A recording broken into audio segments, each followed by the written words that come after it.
Assalamualaikum warahmatullahi wabarakatuh. Kali ini saya akan mereview salah satu keris pusaka nom-nomannya. Jadi nom-noman itu keris yang dibuat setelah tahun 1755 Masehi ya.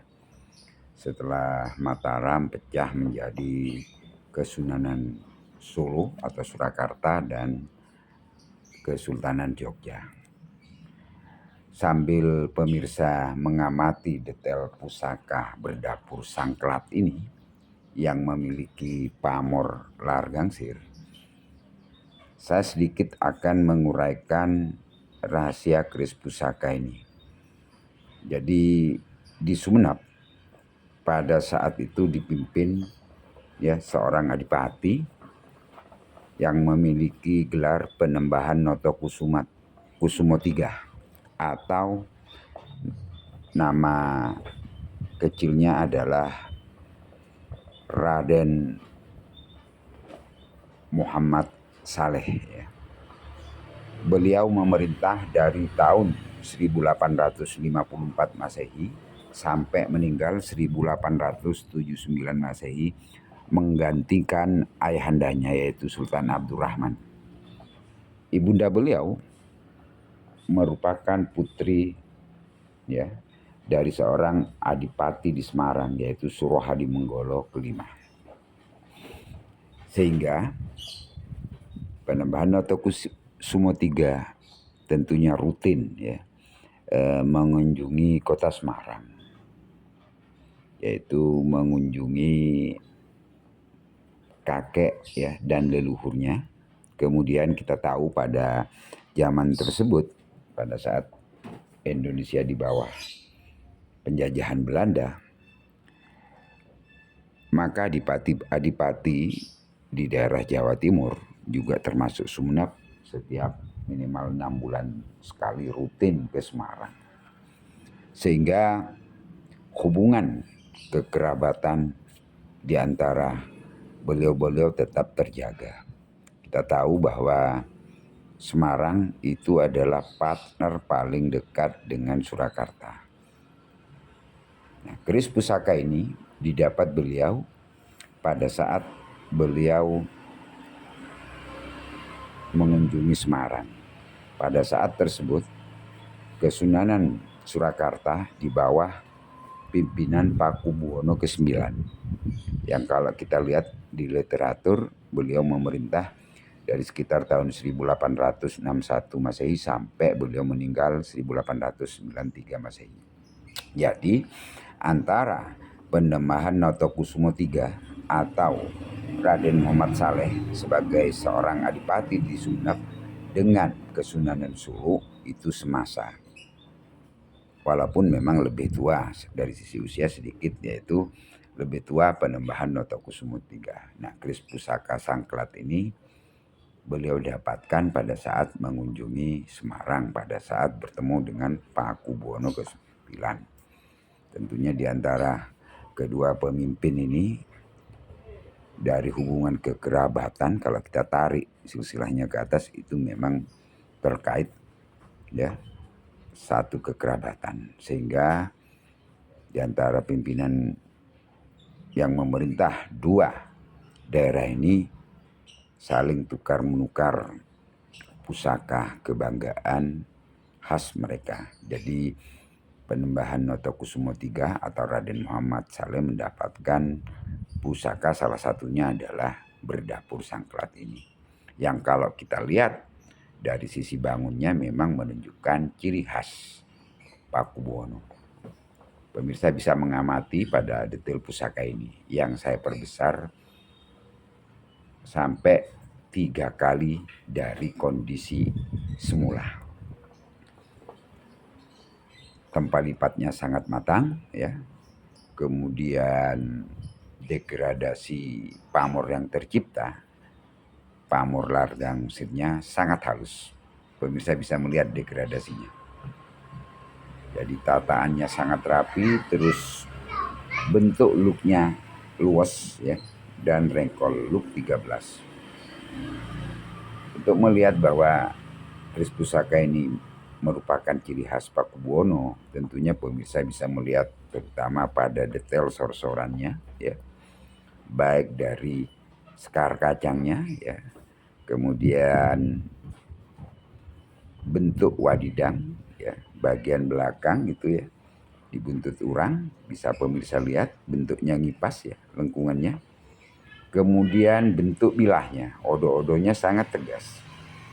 Jadi pada dapur sangklat ini yang memiliki panjang sekitar 36 cm, pemirsa bisa melihat bahwa sepanjang bilah itu terdapat keruinganan kanan kiri dari odo-odonya, sehingga odo-odonya tambah kelihatan tegas. Kemudian terdapat juga ricikan gusin, ya.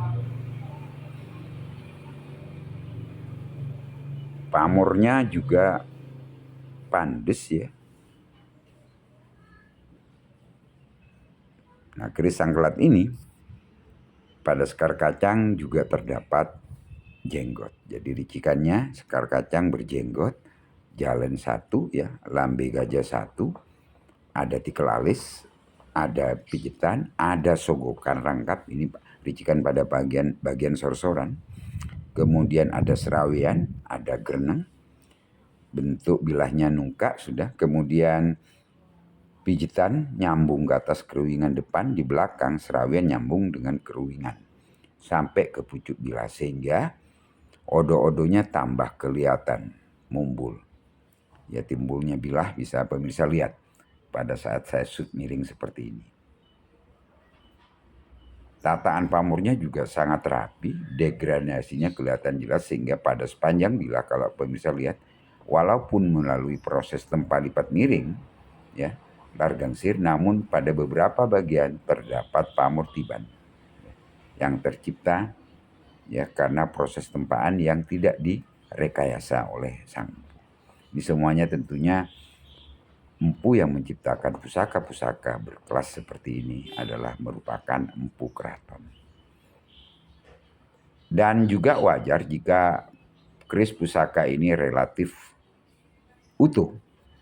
Karena kalau kita hitung misalnya dari sekitar tahun 1861 sampai 2023 ini, maka keris pusaka ini masih sekitar 1600-an, ya. Jadi di bawah 200 tahun. Jadi termasuk keris pusaka yang dikelompokkan pada keris nom-noman. Kemudian sandangannya tentunya kalau kita lihat atau pemirsa lihat merupakan sandangan khas Sumeneb dengan handle, dikenal dengan handle yang kita sebut Donoriko, ya. Kemudian warangkanya adalah warangka daunan Sumeneb. Jadi pada keris pusaka ini antara sandangan dan isi perpaduan, ya.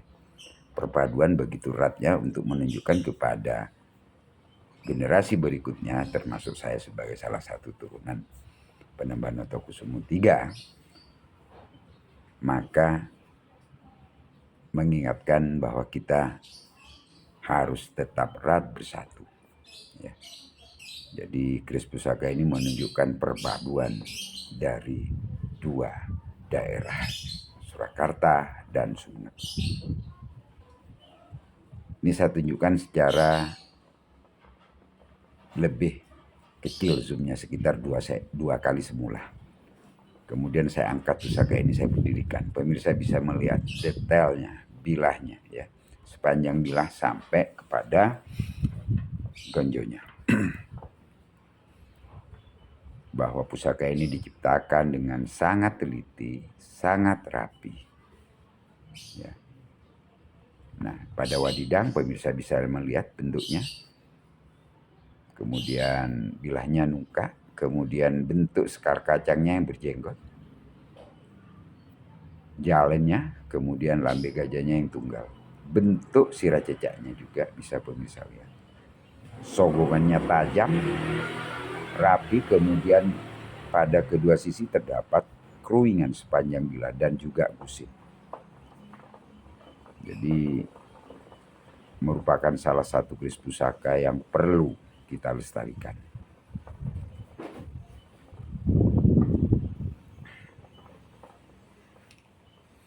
Jadi tuah dari atau filosofi dari keris Sangkelat seperti pemirsa lihat, merupakan keris yang sangat merbawani dan memiliki tuah yang diharapkan yang memegang menjadi seorang pemimpin yang tegas, bijak, dan dapat merangkul segala lapisan. Itu diwujudkan dari pamor largang.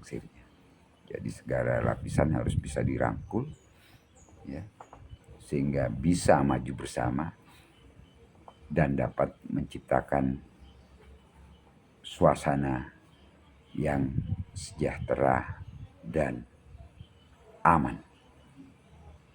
Sekian saja dulu uraian singkat mengenai rahasia keris pusaka ini. Semoga bermanfaat bagi saya sendiri terutama dan juga pemirsa. Wassalamualaikum warahmatullahi wabarakatuh.